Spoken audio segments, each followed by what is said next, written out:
코로나 사태에 속지 말기, 사회적 거리 두기 하지 않기, 함께 밥 먹기. 눈에 보이지 않는 사탄이 하는 일 중에 가장 중요한 일은 성도에게 신앙이 필요 없도록 만드는 일입니다. 신앙이 필요 없도록 하기 위해서는 신앙을 통해 실망케 하는 것입니다. 기도해도 안 되는구나. 성경 읽기가 아무런 도움이 안 되는구나. 그래서 나는 내 방식대로 결정할 거야. 그래서 신앙은 마음의 위안 정도를 주는 도구일 뿐 그 이상도 그 이하도 아니게 만듭니다. 하지만 기도가 필요가 없고 성경 읽기가 아무런 도움이 되지 않아 흔히 말하는 상식과 정의로운 삶을 산다고 해서 정말 행복한 삶을 살 수 있을까요? 또한 사탄 하는 일 중에 하나가 나 혼자 있도록 만드는 겁니다. 혼자 있지만 스마트폰이나 여러 매스컴에 둘러싸여 있어서 혼자가 아닙니다. 그래서 혼란하지만 혼자이기에 편하고 좋듯해도 또 외롭고 더욱 쓸쓸합니다. 병이라는 이유로 거리두기라는 것을 만들었습니다. 거리두기가 결국 외톨이를 만들어 버렸습니다. 신앙은 나와 이웃의 공감과 하나됨을 만들어갑니다. 나와 하나님 그리고 이웃을 연결하면서 행복과 기쁨을 나누게 합니다. 사탄의 소가 신앙이 필요 없다고 생각한다면 진짜 신앙을 가지지 못해서입니다. 진짜 신앙은 하나님이 주는 진정한 위로와 기쁨과 평안이 있습니다. 그것을 누리지 못했기에 신앙을 가졌다고 하지만 행복한 삶을 하지 못하는 것입니다. 더구나 거리두기의 소가 혼자 있으면 편하고 좋듯했지만 더욱 심각한 외로움에 빠지고 지독한 무관심으로 오직 자신에게만 집중합니다.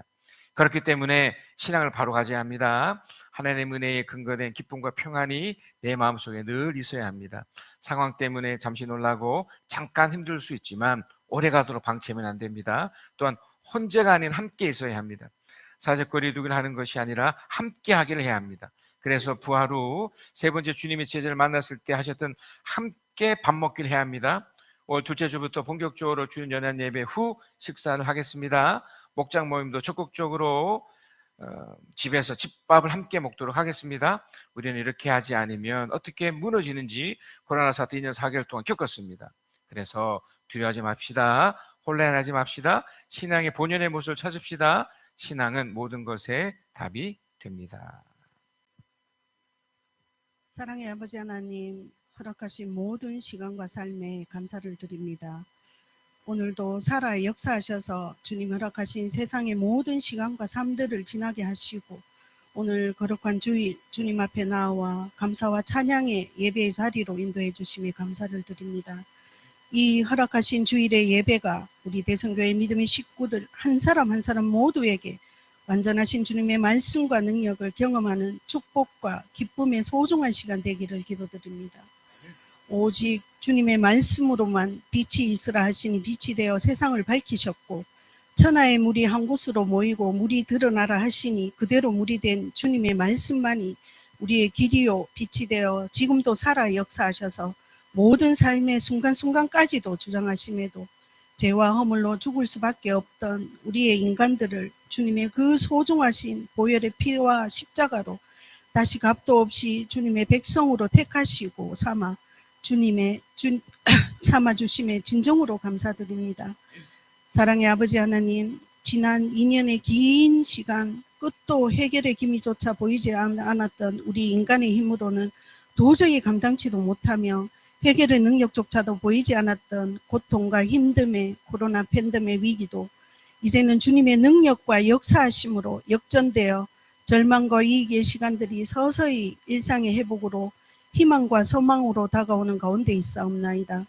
믿음의 사람들의 간절한 기도와 소망이 이 상황에서 안주하지 않고 더욱더 주님 앞에 나아가 주님의 크신 사랑과 은혜를 감사함으로 누리는 축복의 통로가 되어 신실하고 진실한 주님의 택하신 믿음의 백성들이 되기를 간절히 소망하며 이 땅의 교회들이 이제는 영상의 예배가 아닌 대면 예배로 주님께 더 가까이 나와 중보의 기도로 교제하며 부르짖는 축복의 예배가 되기를 기도드립니다. 이 나라 이 민족을 또 기억하시고 긍휼히 여겨주셔서 혼란과 불안의 나라가 아닌 이 땅을 이끌어갈 다음 세대들이 소중한 꿈과 비전으로 희망을 품으며 나아가는 나라도 회복시켜 주셔서 또 6월 1일의 지방선거에도 서로 협력하며 가장 선하신 길과 방법으로 하나 되기를 소망합니다. 사랑의 아버지 하나님, 또 이 시간 내 의지와 생각과 전혀 상관없이 악의 사람 푸틴이라는 러시아 정부의 무차별한 공격과 폭격으로 고통을 겪고 있는 우크라이나의 백성들에게까지도 주님의 크신 능력과 은혜와 사랑이 증거되어 이 땅에서 악과 폭력은 결코 존재하지 못한다는 것을 직접 느끼고 체험케 하여 주시옵기를 간절히 소망합니다. 사랑의 아버지 하나님, 주님 뜻과 은혜로 세워주신 우리 대성교회를 위해서 기도드립니다. 가장 힘들고 어려웠던 지난 2년여의 시간과 지금까지 불꽃 같은 눈동자로 지켜주시고 지금까지 지내게 해주심에 또 지내게 해주신 주님의 은혜에 감사드립니다. 주님 택하신 믿음의 백성으로 세상의 그 어떤 여건과 환경에도 흔들림이 없이 오직 기도와 찬양으로 감사함으로 나아오게 해주심에 또 세워주신 4개의 목장에 늘 섬김으로 도우시는 전영숙 사모님, 장혜정, 곽현숙 권사님과 또 특별히 새롭게 출발한 돌목장의 황성일 형제까지 그 믿음의 젊은 세대들에게 오직 주님 허락하신 복으로 더하여 주셔서 목장 식구들과 함께 주님께 받은 축복과 은혜를 나누어 주님을 알지 못하는 또 사람들에게 중보의 기도로 선하심과 인자하심으로 흘러보낼 수 있는 선한 영향력을 끼치는 목장들이 되기를 소망합니다. 사랑의 아버지 하나님, 또 어느덧 4월의 마지막 주일을 맞이하고 아름다운 꽃들과 푸르름의 결정이 이 아름다운 5월을 또 우리 대성교회 모든 믿음의 식구들 기도에 끈을 놓지 않고 감사와 찬양으로 나아오기를 소망하며 또 기도와 물질로 도우시는 선교사님들과 미랄 선교단에게까지 주님의 손길이 함께하여 주셔서 주님 주신 사명 감사와 기쁨으로 잘 감당해 하나님 나라가 전파되고 확장되는 능력도 허락하여 주시옵기를 또 그 가족들에게 아무런 어려움과 고통이 없이 잘 헤쳐나갈 수 있는 은혜를 더하여 주셔서 선교 복음의 결실이 맺어지기를 간절히 소망하며 기도드립니다. 또 대성교회와 믿음의 식구들을 위해 세우신 우리 홍석봉 목사님 영육간의 강건하심과 또 오늘 주시는 말씀 허락하신 능력의 말씀으로 선포하여 주실 때 우리 대성교회 식구들의 앞으로 주어지는 한 주간의 삶들에 일용할 양식이 되어 강건하고 담대하게 강팍하고 완악했던 세상의 시간들에 감사와 찬양의 시간들로 변화되기를 간절히 소망하며 형편과 또 처지로 참석지 못한 믿음의 식구들에게도 온전한 은혜와 감사가 함께해 주시옵기를 소망합니다. 늘 기도로 도우시는 우리 사모님에게도 주신 크신 능력, 은혜와 사랑이 함께하여 주시옵기를 소망하며 교회 보이지 않는 곳에서 또 애씀과 수고로 도우시는 손길에게도 주님의 크신 축복과 사랑이 함께하여 주시옵기를 간절히 소망하며 거룩하신 예수님 이름 받들어 기도드립니다.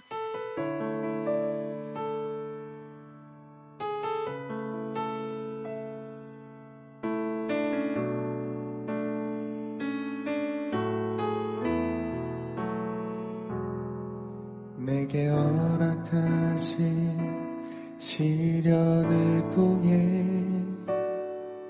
나의 믿음 더욱 강하게 자라나고 험한 산과 골짜기 지나는 동안 주께 더 가까이 나를 이끄시네. 내가 겪는 시험이 어렵고 힘겨워도 내 주님보다 크지 않네. 내 앞에 바다가 갈라지지 않으며 주가 나로 바다 위 걷게 하리. 나는 믿네. 주의 능력으로 내 삶 새롭게 되리. 나는 믿네. 주의 능력으로 담대히 나가리라. 주와 함께 싸워 승리하리라. 날마다 믿음으로 나 살아가리.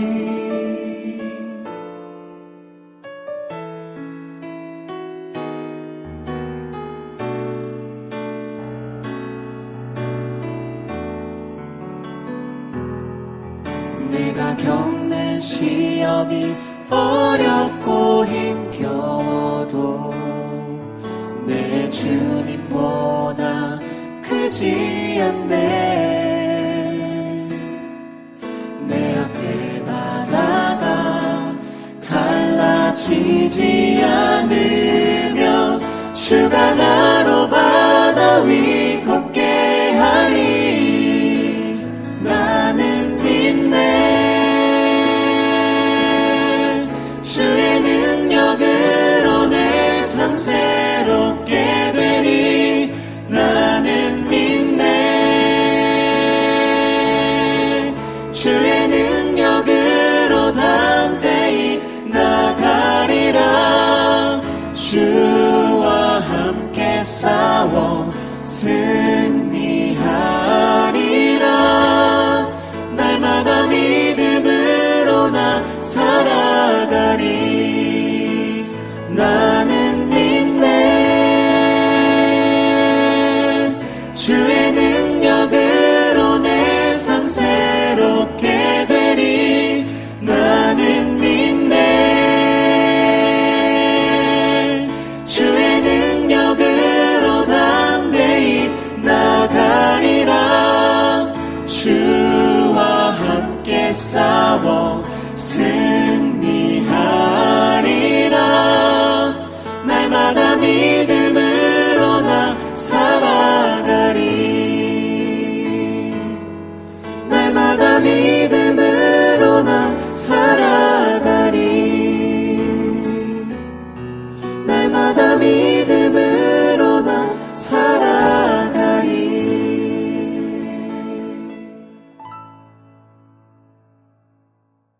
블레셋 사람들도 이스라엘과 싸우려고 모였는데 병거가 10만에다가 기마가 6천이나 되었고 보병은 바닷가에 모래알처럼 많아서 셀 수가 없었다. 블레셋 군대는 베다두엔 동쪽 믹마스로 올라와서 진을 쳤다. 이스라엘 사람들은 자기들이 위급하게 되었다는 것과 군대가 포위되었다는 것을 알고는 저마다 굴이나 숲이나 바위 틈이나 구덩이나 웅덩이 속으로 기어 들어가 숨었다. 히브리 사람들 가운데서 더러는 요단강을 건너 갓과 길리앗 지역으로 달아났다. 사울은 그대로 길간에 남아 있었고 그를 따르는 군인들은 모두 떨고 있었다. 사울은 사무엘의 말대로 이레 동안 사무엘을 기다렸으나 그는 길갈로 오지 않았다. 그러자 백성은 사울에게서 떠나 흩어지기 시작하였다. 사울은 사람들을 시켜 번제물과 화목제물을 가지고 오라고 한 다음에 자신이 직접 번제를 올렸다. 사울이 막 번제를 올리고 나자 사무엘이 도착하였다. 사울이 나가 그를 맞으며 인사를 드렸다. 사울이 꾸짖었다. 임금님이 어찌하여 이런 일을 하셨습니까? 사울이 대답하였다. 백성은 나에게서 떠나 흩어지고 제사장에서는 약속한 날짜에 오시지도 않고 블레셋 사람은 믹마스에 모여들고 있었습니다. 이러다가는 제가 주님께 은혜를 구하기도 전에 블레셋 사람이 길갈로 내려와서 칠 것 같은 생각이 들어서 할 수 없이 번제를 드렸습니다. 사무엘이 사울에게 말하였다. 해서는 안 될 일을 하셨습니다. 주 하나님이 명하신 것을 임금님이 지키지 않으셨습니다. 명령을 어기지 않으셨더라면 임금님과 임금님의 자손이 언제까지나 이스라엘을 다스리도록 주님께서 영원토록 굳게 세워 주셨을 것입니다. 그러나 이제는 임금님의 왕조간이 더 이상 계속되지 못할 것입니다. 주님께서 임금님께 명하신 것을 임금님이 지키지 않으셨기 때문에 주님께서는 달리 마음에 맞는 사람을 찾아서 그를 당신의 백성을 다스릴 영도자로 세우셨습니다. 사무엘이 일어나서 길갈을 떠나 베냐민 땅 기브로 올라갔다. 사울이 자기와 함께 있는 백성들을 세어보니 약 600명쯤 되었다. 사울과 그의 아들 요나단은 자기들과 함께 있는 백성들을 거느리고 베냐민 땅 게바에 머물고 있었고, 블레셋 군대는 믹마스에 진을 치고 있었다. 우리 좀 전에 우리 성경 권사님 그 기도 내용 중에도 지금 우크라이나 사태를 또 언급을 하셨고, 참 이게 우리 21세기를 살아가는데 어떻게 이런 일이 좀 먼 지역이지만 이렇게 보고 있지 않습니까? 지금 얼마나 지금 그 상황이 심각하고 어려운지 우리는 계속 이렇게 매스컴을 통해서 이렇게 보고 알고 있죠. 여러분, 이런 그 상황이 나에게 펼쳐진다면 이게 너무 끔찍한 상황이잖아요. 도저히 받아들이기 힘든 문제, 또 내가 피할 수 없는 그런 현실적인 문제들이 다 이렇게 왔다면 어떨 것 같습니까? 이 첫 번째 요구를 한번 올려주십시오. 우리가 이 현실을 바라보는 눈들이 이렇습니다. 불확실하고 무질서하다는 거죠. 그러니까 뭔가 잡혀지지 않는 그 무언가가 이렇게 진행되는 걸 우리가 보는데, 여러분, 그 우크라이나 땅의 그 전쟁이 설마 있을 수 있을까? 이미 그 땅에 지금부터 약 10여 년 전에 크림 반도라는 걸 통해서도 이미 전쟁이 한번 있었지만, 이토록, 그리고 이미 전쟁이 일어났었을 때 한 이틀이나 3일이면 끝날 것 같은 전쟁이 무려 지금 한 달이 넘게 진행이 되면서 지역마다 너무나 끔찍한 일들이 계속 펼쳐지고 있습니다. 그 매스컴에 나오는 것은 정말 일부분이죠. 그 당사자들이나 그 처한 사람들은 얼마나 지금 고통을 느낄 거며 얼마나 힘든 상황이 펼쳐지겠습니까? 자, 이 힘든 것을 어떻게든 풀어야 될까? 그러니까 전쟁이 끝나야 되고 어떻게든 이것이 해결이 돼야 되잖아요. 우리 각자 인생 속에도 그런 일들이 일어나지 않기를 바라지만 덜컥덜컥 일어날 때가 있거든요. 또 앞으로도 그런 일들이 일어나지 말라는 또 그런 보장도 없고요. 자, 그럴 때 우리는 어떻게든 이것을 해결을 해야 되죠. 자, 그 심리학적 용어로 이런 게 있답니다. 인지 종교 욕구라는 게 있대요. 이게 뭐냐면 어떤 문제가 생기면 그것을 해결하고 풀려는 그런 노력을 한다는 거죠. 제가 얼마 전에 제 아내를 도와서 그 초등학교에 그 조리 지원을 도와준 적이 있는데요. 마침 그 오전 시간에 소방 훈련한다는 공지를 했어요. 근데 너무나 갑작스럽게 여러분도 한번 이렇게 들어보셨겠지만 왜 소방차가 지나가면 아주 강렬한 사이렌 소리를 내잖아요. 저는 그런 가까이에서 그 소리를 정말 너무나 세게 들어봤는데 왱 하면서 소리가 탁 나자 거기에 이제 반응하는 것이 다 다르죠. 이미 소방훈련을 한다는 공지가 있었음에도 불구하고 너무 갑작스럽게 그런 엄청난 소리의 그 사이렌 소리와 저 불이 났으니까 빨리 피하세요라는 그런 소리 들었을 때 당황하게 되죠. 이미 공지가 됐음에도 당황을 하는 거예요. 근데 그런 상황에 너무나 다양한 형태의 반응을 하는 거예요. 그 나름대로 해결 능력을 이렇게 취하는 거죠. 함께 했던 그 조리원들은 다 각자 왜냐면 이게 가짜로 진행되는 거지만 밥을 해야 되는 거잖아요. 그럼에도 어떤 분은 실제로 이렇게 나가시는 분도 있었고, 또 어떤 분은 정말 이 소리에, 저 같은 경우도 이 케이스인데 너무 이렇게 깜짝 놀라서 그냥 멍하게 있었던 적도 있고요. 이 소방훈련에 참여하는 이 어린 친구들 보니까 실제로 이렇게 후다다당 소리 나는 속에 또 우는 아이도 있었어요. 무서워서. 또 이제 어떤 친구는 이게 이미 공지된 거니까 이거 가짜로 하는 거잖아. 그러면서 이 식당에 들어와서 거기서 그냥 빨리 시간이 지나가기를 또 있는 친구도 있었고요. 시간이 흘러서 다 이제 소방 훈련이 끝났습니다. 다 이렇게 어떻게 보면 종결이 된 거죠. 이것을 진행하면서, 그러니까 이것을 펼치면서 그 해결하고자 했던 대부분의 사람들의 마음이 다 제각각이었죠. 우리에게 펼쳐진 일들, 특별히 어떤 문제처럼 발생한 일들이 딱 발생했었을 때 너무나 다양한 반응이 있을 수 있죠. 원망, 불평, 불만, 또는 포기, 또는 분노, 화, 때로는 아무것도 아닌 것처럼 그냥 넘어가는 정말 다양한.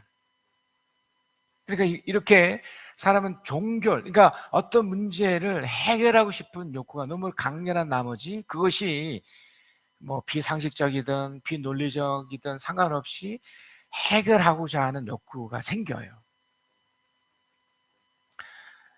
그러니까 오늘 이걸 볼 겁니다. 이 사울이라는 이 사람을 통해서 오늘 또 다음 주, 그 다음 주까지 세 번에 걸쳐서 13, 14, 15장이 이제 그런 내용인데, 그걸 통해서 우리를 한번 돌아보면서 우리 역시도 이렇게 발생했었을 때 어떻게 해결할 것인가를 볼 겁니다.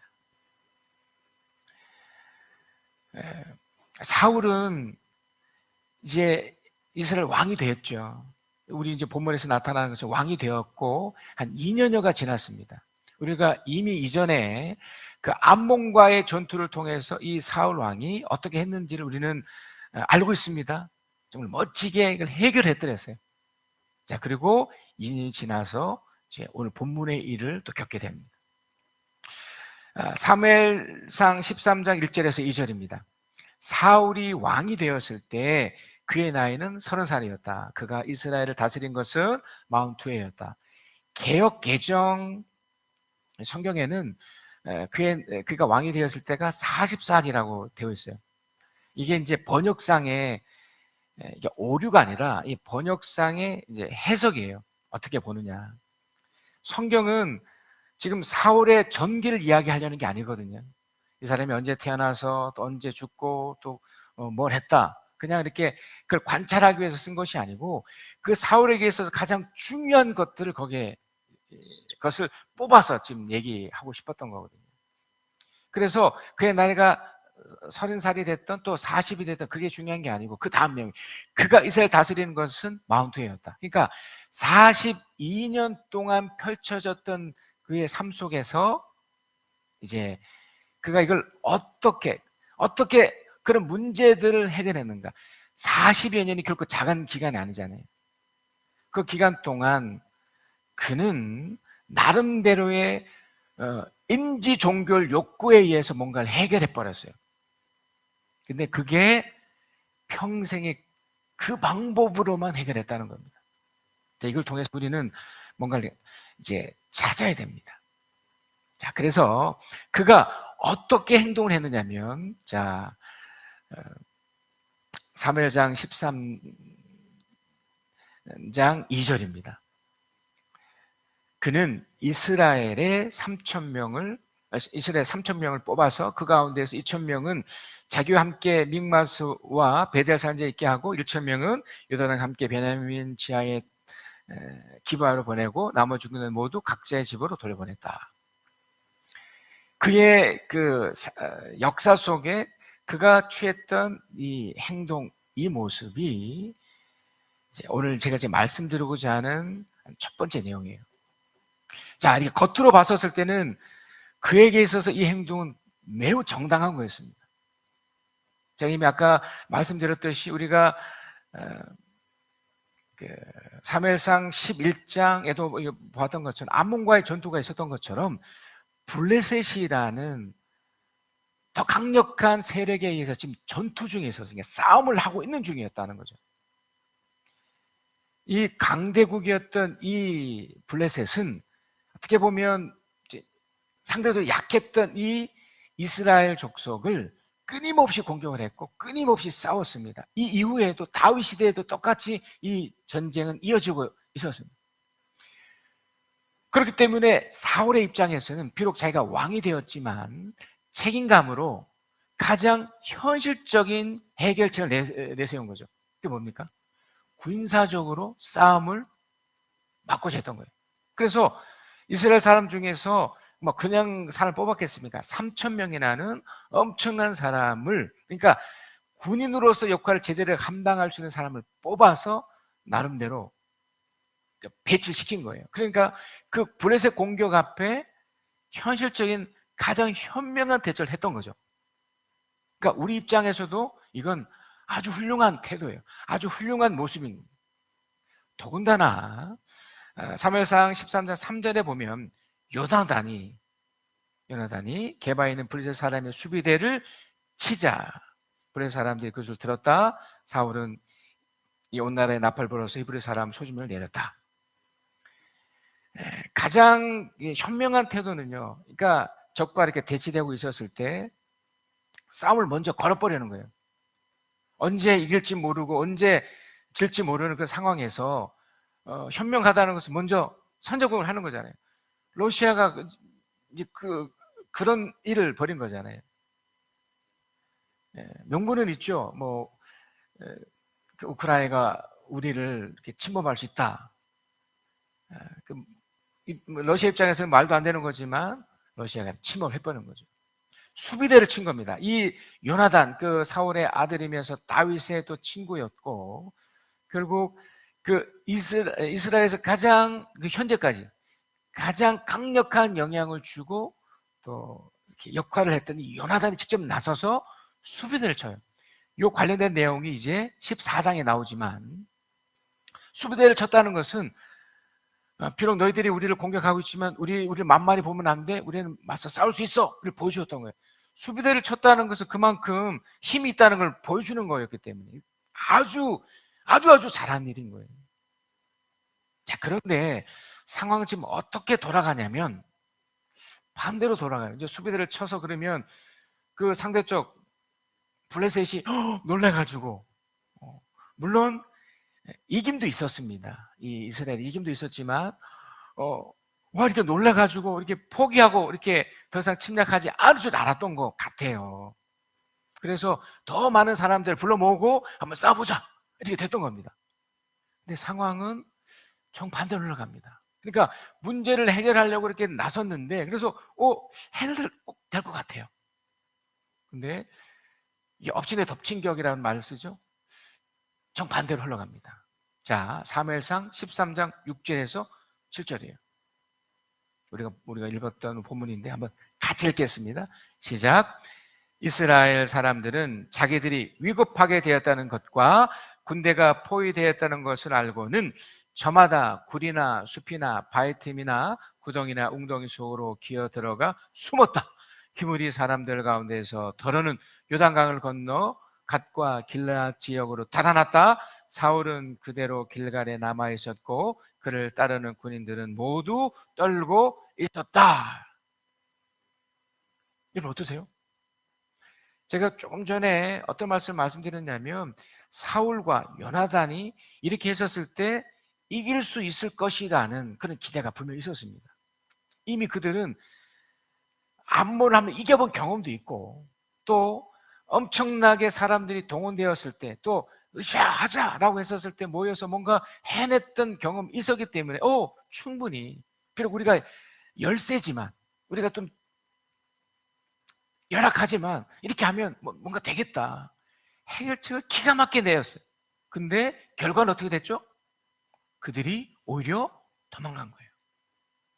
사무엘상 11장에 나타난 것과 정반대의 반응들을 보여줄 뿐만 아니라 이 현실이 더 악화된 거예요. 우리들에게도 그런 경험 있으시지 않으십니까? 여러분 가운데도 이렇게 될 것 같아요. 이게 요 돈만 있으면, 또 이렇게만 하면, 또 이렇게만 되면 할 것 같아요. 그래서 또 해봤어요. 근데 정반대로 흘러간 거죠. 이 답이 없는 거죠. 특별히 이 사울은 왕이었잖아요. 사울은 왕이었기 때문에 나름대로의 원리가 있었습니다. 근데 하나님은 이 사울에게, 또 이스라엘 사람들에게 이 세상에서 원하는 방식도 뭐 필요할 수 있지만 보다 더 중요한 것을 그들에게 맡겼어요. 사무엘상 10장 25절입니다. 사무엘이 왕의 제도를 백성에게 알려준 다음에 그것을 책에 써서 주님 앞에 보관하여 두고 온 백성을 각자의 집으로 들어가게 하였다. 왕의 제도라는 게 있어요. 그러니까 지금 이 사울이 하는 이 행동, 그러니까 요 전에 했던 마음껏 했던 이런 방법과 이런 태도가 절대로 틀린 게 아닙니다. 자, 그런데 문제가 더 악화되고 더 심각하게 되었을 때 이걸 묻는 거죠. 정말 이들에게 필요한 게 뭔가? 그 왕의 제도란 게 이거예요. 사울에게 원래 요구됐던 게 무엇이냐면, 자, 사무엘상 12장 13절에서 15절이에요. 우리가 저번 주에 봤던 그 내용인데, 사무엘을 통해서 하나님 말씀하셨던 거죠. 이게 매우 중요한 거예요. 자, 한번 같이 읽어봅니다. 시작. 이제 당신들이 뽑은 왕, 당신들이 요구한 왕이 여기에 있습니다. 주님께서 주신 왕이 여기에 있습니다. 만일 당신들이 주님을 두려워하여 그분만을 섬기며 그분에게 순종하며 주님의 명령을 거역하지 않으며 당신들이나 당신들을 다스리는 왕이 다 같이 주 하나님을 따라 산다면 모든 일이 잘 될 것입니다. 그러나 주님께 순종하지 않고 주님의 명령을 거역한다면 주님께서 손을 들어 조상들을 치신 것처럼 당신들을 쳐서 멸망시키실 것입니다. 여기서 이제 조상들 친다는 것이 다른 번역, 그러니까 70인역에 보면 너희와 너희의 왕이라고 했어요. 너희의 왕. 그러니까 이스라엘 백성이나 또 그걸 이끌어주는 그런 왕이나 똑같이 뭘 요구한 거예요? 주인의 명령. 그러니까 왕이라는 위치에 있지만 실제로는 뭡니까? 하나님의 종인 거예요. 하나님의 사람이에요. 하나님의 백성이에요. 그러면 그 왕도 뭘 해야 돼요? 하나님의 지시, 하나님의 명령, 하나님의 뜻을 따라야 되는 거예요. 브레셋과의 그런 어려움이 있고 힘겨운 그런 전투가 있었을 때 사울은 뭘 한 거예요? 하나님의 뜻보다는 세상적 방법을, 그러니까 그 세상 방법 틀리지 않았습니다. 사람들을 모으고 뭐 그렇게 왜 틀렸겠습니까? 근데 문제는 그가 이것을, 그러니까 하나님의 뜻을 구하기보다 이걸 먼저 내세웠던 거예요. 다행스러운 것은 이 사울이 그나마 뭔가 있다. 왜냐하면 지금 세상적 방법으로 이렇게 풀었는데 이 방법도 결국 틀린 방법은 아니지만 이렇게 풀어봤는데 이게 안 됐어요. 그래서 뭐 우선순위를 했었으면 더 좋겠지만 우선순위는 아니지만 이제 두 번째 방법으로 그가 신앙의 선택을 해요. 그래서 그가 길갈에 갑니다. 길갈에 멈춰 있어요. 길갈은 어떻게 보면 사무엘이 예배 드리는 장소, 제사 드리는 장소고 하나님의 뜻을 구하는 곳이었기 때문에 다른 사람은 다 도망갔지만 그나마 길갈에 남아 있었던 겁니다. 자, 근데 길갈에 남아서 이제 사무엘을 기다리고 있습니다. 그러니까 하나님을 기다리고 싶었던 겁니다. 왜냐하면 자기 방법을 써서 안 됐기 때문에 이제 신앙적 방법을 쓰는 거죠. 뭔가 그 기간이 무려 7일이 지난 거예요. 두려웠죠. 이해도 되고요. 기다렸습니다. 그런데 그가 이걸 기다리지 못했다기보다 이게 뭐 이제 앞으로 제가 말씀드릴 내용인데 뭔가 좀 왜 이랬을까? 자기가 제사를 드려버려요. 자기가 먼저 예배를 드려버려요. 그리고 나서 바로 마치 이 사울을 혼내기라고 이렇게 작정했던 것처럼 사울이 딱 등장합니다. 7일이 분명히 지났어요. 약속한 날이 7일이었는데 딱 지나고 사울이 와요. 그러면서 사무엘이 와요. 사무엘이 딱 오자 이 사무엘이 사울을 꾸짖습니다. 자, 사무엘상 13장 11절이에요. 자, 한번 읽어봅니다. 시작. 사무엘이 꾸짖었다. 임금님이 어찌하여 이런 일을 하셨습니까? 사울이 대답하였다. 백성은 나에게서 떠나 흩어지고 제사장께서는 약속한 날짜에 오시지도 않고 블레셋 사람은 mik마스에서 모여들고 있었습니다. 여기서 아주 중요한 내용이 또 이제 하나 나오는데요. 잘 들으셔야 돼요. 사울은 지금 자신의 이 어려운 문제를 처음에 세세 밤을 썼지만 안 풀어졌어요. 그래서 이 더 큰 문제가 또 생기자 비로소 신앙으로 돌아온 거예요. 길갈에 가서 사무엘을 또 기다리고 하나님의 뜻을 지금 구하고 있는 중이었어요. 근데 무슨 답이 오지 않았어요. 그래서 어떻게 보면 그는 더 적극적으로 제사 행위를 하는 거예요. 예배 행위를 하는 거예요. 자, 그런데 사무엘이 갑자기 또 와서는 꾸짖는 거예요. 너 왜 이렇게 예배 드렸어? 너 왜 이렇게 기도 드렸어? 지금 이걸 지금 따지는 거거든요. 그래서 여러분이 먼저 어떤 오해를 하시면 안 되냐면, 지금 이 사울이 예배 드리고 기도하는 거, 그러니까 제사를 드린 이 자체를 꾸짖는 게 아니에요. 마치 이제 이 글을 읽어보면 마치 어찌 이런 일이라고 그래가지고 그 일을 마치 제사하는 거, 뭐 이런 뭐 방법, 뭐 이런 태도, 뭐 이런 것 때문에 그런 거라고 이렇게 오해할 수 있는데 그게 아니에요. 자, 가만히 보세요. 지금 사울이 지금 어떤 상태였는가를 한번 여러분 추적하셔야 돼요. 그 발견하셔야 돼요. 그가 지금 뭐라고 얘기하냐면, 백성은 나에게서 떠나가고 제사장은 지금 약속한 날짜에 오시지도 않고 블레셋 사람은 지금 밀가에 모여서 곧 치러 올 것 같고, 지금 이 사람이 지금 어떤 상태입니까? 두려운 상태예요. 이해하시겠습니까? 뭔가 조급한 상태예요.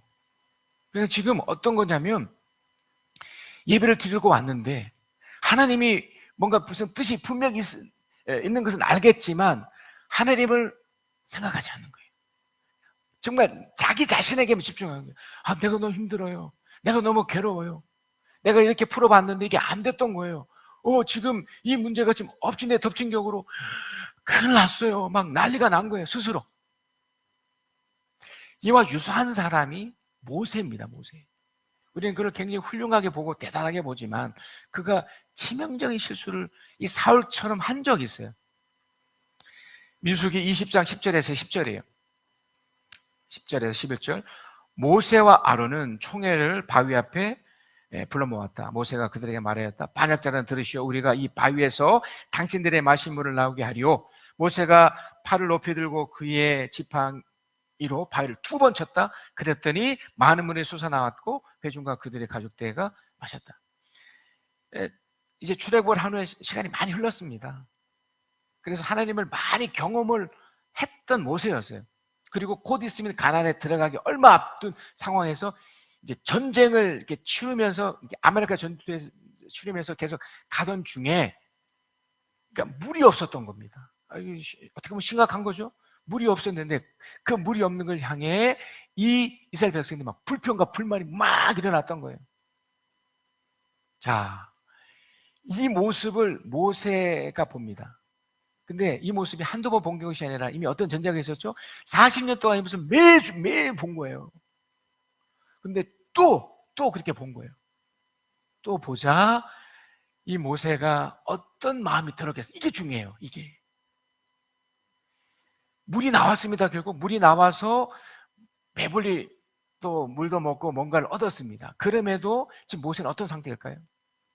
자, 민수기 20장 12절에 보면 이렇습니다. 주님께서 모세와 아론에게 말씀하셨다. 너희는 이스라엘 자손이 보는 앞에서 나의 거룩함을 나타낼 만한 만큼 나를 신뢰하지 않았다. 그러므로 너희는 내가 이 총회에 주기로 한 그 땅으로 그들을 데리고 가지 못했을 것이다. 지금 주님은 그가 바위를 쳐서 물이 내었다는 그걸 지금, 그러니까 어떤 축복과 그 무언가를 얻었다는 것에 지금 포커스를 맞춘 것이 아니라 모세의 상태를 보고 있는 거예요. 그러니까 이런 거예요. 우리가 신앙생활을 이렇게 열심히 잘하고 있는데 뭔가 풀리지 않은 거예요. 근데 마음이 불편한 거예요. 뭔가 이렇게 좋지 않은 거예요. 마치 얼굴은 환하게 웃고 있지만 마음은 뭔가 꿍 하고 있는 그런 느낌인 거예요. 모세는 40년 동안 늘 불평하고 불만하고 있는 것에 어차피 답은 하나님 주셔. 어차피 이건 해결될 거야 라고 알면서도 그 과정이 너무 싫은 거예요. 또 그러니까 모세는 지금 이게 어떤 상태냐면 동일하게 이 사람들과 동일하게 짜증난 상태, 화가 난 상태. 본인도 그러니까 왜 2번을 쳤어? 3번을 쳤어? 1번을 쳤어? 이게 중요한 것이 아니라 2번을 치면서 거기 안에 이스라엘 사람과 똑같은 이 마음에 분노가 있었던 거예요. 화가 있었던 거예요. 하나님을 향해서는 아니었죠. 하지만 그게 하나님은 보신 거예요. 사울은요, 지금 그런 마음에서 신앙을 나타낸 거예요. 왜 빨리 안 오는 거야? 지금 내가 지금 다 죽게 생겼는데 이게 어떻게 된 거야? 지금 내가 다 죽게 생겼다니까. 다 흩어졌고 다 끝났고 지금 내가 이렇게 전전긍긍하고 있는데 도대체 하나님 뭐 하고 있는 거야? 왜 안 들어주시는 거야? 내가 얼마나 노력을 했어? 이만큼 이 이스라엘을 헤쳐나가기 위해서 얼마나 사람들도 모아서 이렇게 하고 실제로 저들과 싸워서도 이겨도 받고, 그런데 뭐야 이게? 엎친 데 덮친 격으로 더 어려움이 왔고 이게 말이 되는 거야 이게? 자, 우리 사무엘상 13장 10절 한 번 더 다시 보면, 자, 사울이 막 번제를 올리고 나자, 여기 딱 그런 상태예요. 그죠? 사무엘이 도착했고 사울이 나가 그를 맞으며 인사를 드렸다. 야, 사무엘이 왔으니까 이제 뭔가 됐겠지. 야, 뭔가 됐겠지. 전부 다 자기 해석이죠. 전부 다 자기 중심이죠. 그런데 사무엘이 꾸짖잖아요, 오히려. 여러분, 원래 이 전쟁은요, 이 블레셋과의 전쟁은 사실은 싸움이 안 됐던 거예요. 이게 불가능했던 겁니다. 자, 사무엘상 13장 19절입니다. 당시 이스라엘 땅에는 대장장이가 한 명도 없었다. 히브리 사람이 칼이나 창을 만드는 것을 블레셋 사람들이 허용하지 않았기 때문이다. 사무엘상 13장 22절에도 그래서 전쟁이 일어날 때에 사울과 요나단을 따라 나선 모든 군인의 손에는 칼이나 창이 없었다. 오직 사울과 그의 아들 요나단과 손에만 그런 무기가 있었다. 그래서 뭐예요? 그러니까 사울이 뭐 3,000명이 아니라 수만 명을 모아놔도 이건 게임이 안 된다는 거예요. 우리가 펼쳐지는 아주 작은 문제라도요, 이 문제가 우리가 해결할 수 있다고 자꾸 착각하고 있는 게 우리가. 모세도 그랬고 사울도 마찬가지고 우리 모두는 자꾸 이렇게 속고 있어요. 여러분, 내가 공부를 많이 했기 때문에 합격이 됐던 겁니까? 우리는 그렇게 여기죠. 또 세상은 또 그거밖에 내설 게 없으니까 이렇게 얘기를 하죠. 그 안에 얼마나 많은 변수가 있습니까? 우리가 어떤 것을 해결한다고 이렇게 했었을 때 정말 그게 내 힘으로 되어서 이렇게 됐다고 생각하십니까? 물론 하나님이 내 노력을 사용하실 때가 있어요. 심지어 내 신앙까지도 마찬가지죠. 내가 뭔가 정말 잘해서 뭔가 해서 하나님 그게 기뻐 봐줘서 해줄 수도 있어요. 하지만 그 문제는 뭐죠? 이게 불가능하다는 거예요. 이게 해결 자체가 안 되는 거라는 겁니다. 사울에게 있어서 이 전쟁, 이스라엘과 블레셋 전쟁은 게임이 안 되는 거예요. 있을 수 없는 전쟁. 러시아와 우크라이나 전쟁은 이게 게임이 안 되는 거예요. 다시 말하면 해결책이 없는 겁니다. 그런데 우리는 마치 내가 뭔가 해서 이것이 된 것처럼 착각하는 거죠. 그러니 내가 이것도 했는데 저것도 했는데 사울도 그랬고 모세도 그랬고 결국 뭡니까? 모세는 이제 깨닫는 거죠. 수많은 실패, 수많은 실수를 통해서 깨닫게 된 게 이거예요. 자, 민수기 10장 30절 36절이에요. 괴가 떠날 때 모세가 외쳤다. 이 괴는 하나님을 상징하는 거예요. 전쟁을 하는데 뭐 나름대로 노력을 했겠지만 그는 괴, 하나님의 임재를 가장 먼저 떠올린 거예요. 그러면서 그는 기도합니다. 주님 일어나십시오. 주님 원수들을 흩으십시오. 주님을 미워하는 자들을 주님 앞에서 쫓으십시오. 괴가 쉴 때에도 모세가 외쳤다. 주님 수천만 이스라엘 사람들에게 돌아오십시오. 모세는 비로소 아주 중요한 것을 깨닫습니다. 이 문제는 오직 하나님만 해결할 수 있겠구나를 깨달은 거예요. 사울은 이걸 평생도록 42년이 지나도록 이걸 못 깨달았어요. 그걸 못 깨달았던 거예요. 사무엘이 얘기를 합니다. 사무엘상 13장 13절 14절입니다. 사무엘이 사울에게 말했다. 해서는 안 될 일을 하셨습니다. 주 하나님이 명하신 것을 임금님이 지키지 않으셨습니다. 명령을 어기지 않으셨더라면 임금님과 임금 자손이 언제까지 이스라엘을 다스리도록 주님께 영원토록 굳게 세워주실 겁니다. 그러나 이제는 임금님의 왕조가 더 이상 계속되지 못할 겁니다. 주님께서 임금님께 명하신 것을 임금님이 지키지 않으셨기 때문에 주님께서는 달리 마음에 맞는 사람을 찾아서 그를 당신의 백성이 다 용도자로 세우셨습니다. 이걸 자꾸 뭔가 하고 안 하고의 문제로 접근하시면 안 돼요. 하나님께서 모든 것에 해결할 수 있다는 이것을 사울은 잊어버린 거예요. 우리가 이후에 이제 그 다윗의 또 인생을 또 조명을 하겠지만 다윗은 그렇게 행동을 하지 않아요. 그런 모습을 갖지 않아요. 그리고 사울은 어떻게 합니까?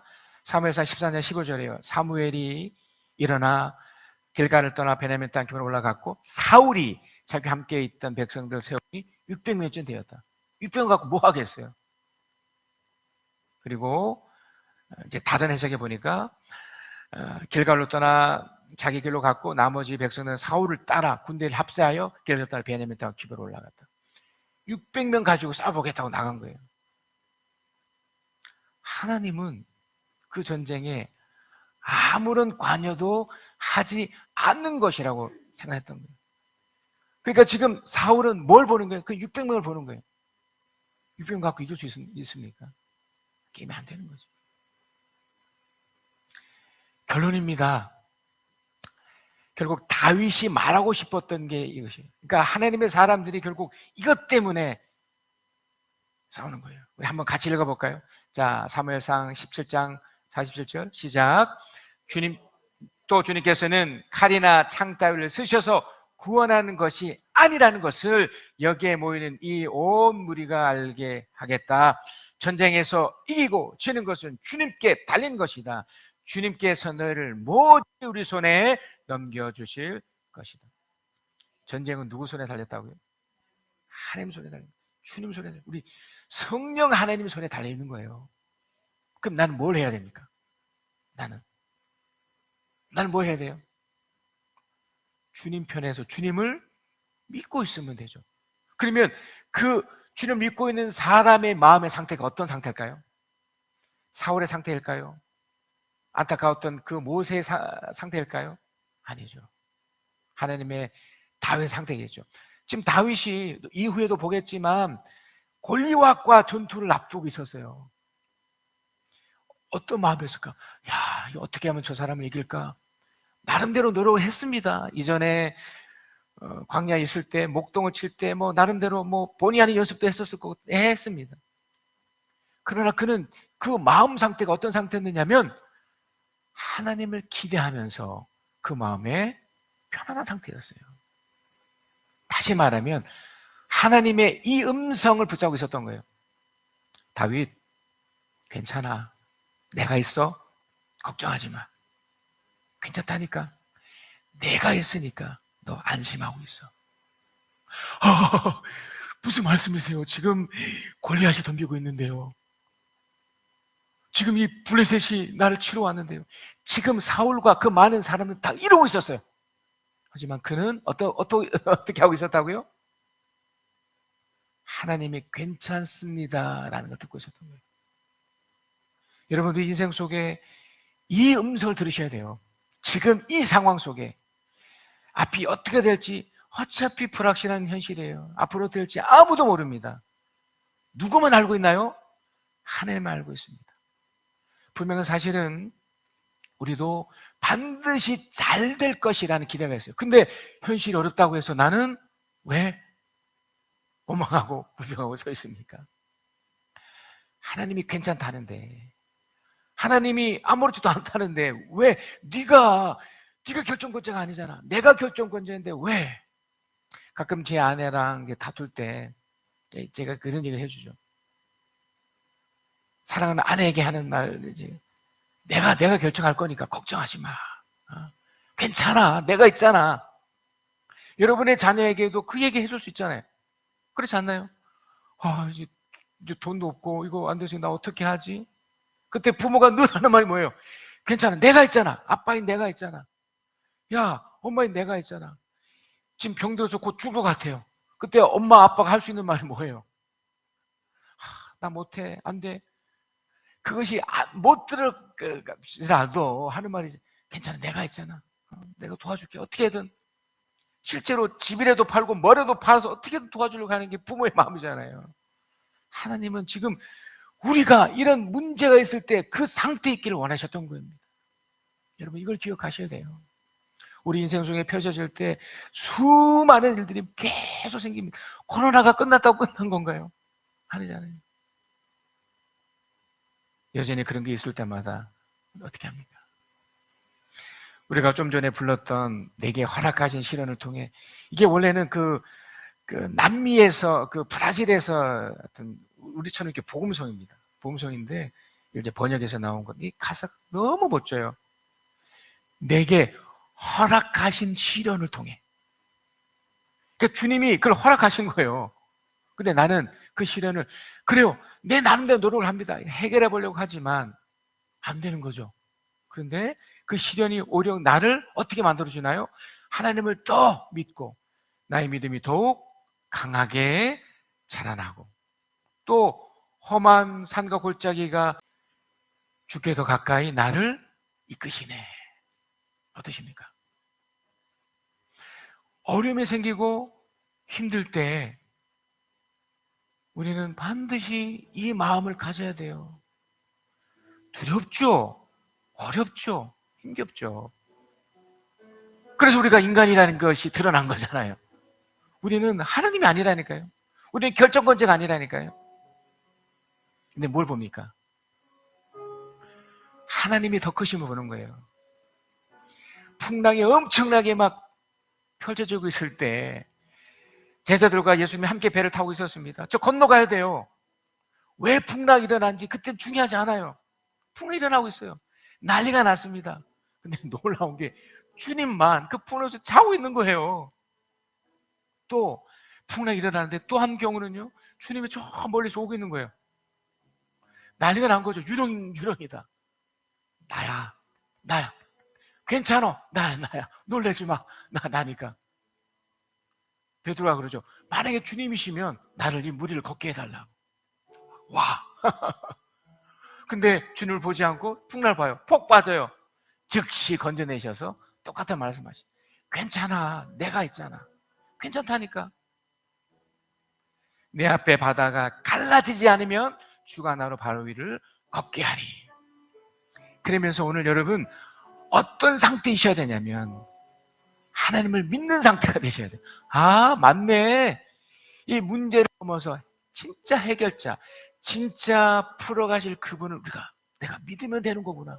어떻게 믿어요? 괜찮다. 주님이 하실 건데. 주의 능력으로 내 삶 새롭게 될 거야. 주의 능력으로 나는 담대히 나가라. 이 믿음 가지시면 되는 거예요. 날마다 믿음으로. 이 믿음입니다. 아셨죠? 이 믿음입니다. 나는 믿네. 주의 능력으로 내 삶 새롭게 되리. 나는 믿네. 주의 능력으로 담대히 나가리라. 주와 함께 싸워 승리하리라. 날마다 믿음으로 나 살아가리. 사랑의 하나님, 우리의 고백을, 우리의 믿음을 받아주셔서 감사합니다. 하나님의 이 놀라운 음성, 괜찮다. 정말 괜찮다. 내가 함께 있으니 반드시 내가 답을 주고 인도해 주겠다는 그 하나님의 음성을 듣게 하심을 감사합니다. 하나님, 우리 교회 성도들 현실 앞에 절대로 무너지지 않게 해주시고 그 현실에 넘어선 하나님의 놀라운 뜻을, 하나님의 음성을 듣게 해주시고 또 그걸 통해서 승리하도록 역사하여 주시옵소서. 지금은 우리 주 예수 그리스도의 은혜와 아버지 하나님의 크신 사랑하심과 우리 주 성령 하나님의 위로하신 교통하심 함께 하심이 주의 말씀을 듣고 깨닫고 그 말씀대로 살겠노라 다짐하며 특별히 하나님의 괜찮다라는 음성을 듣고 살아가는 하나님의 사람들 위해 지금 영화까지 함께 계실지어다. 아멘. 날마다 믿음으로 나 살아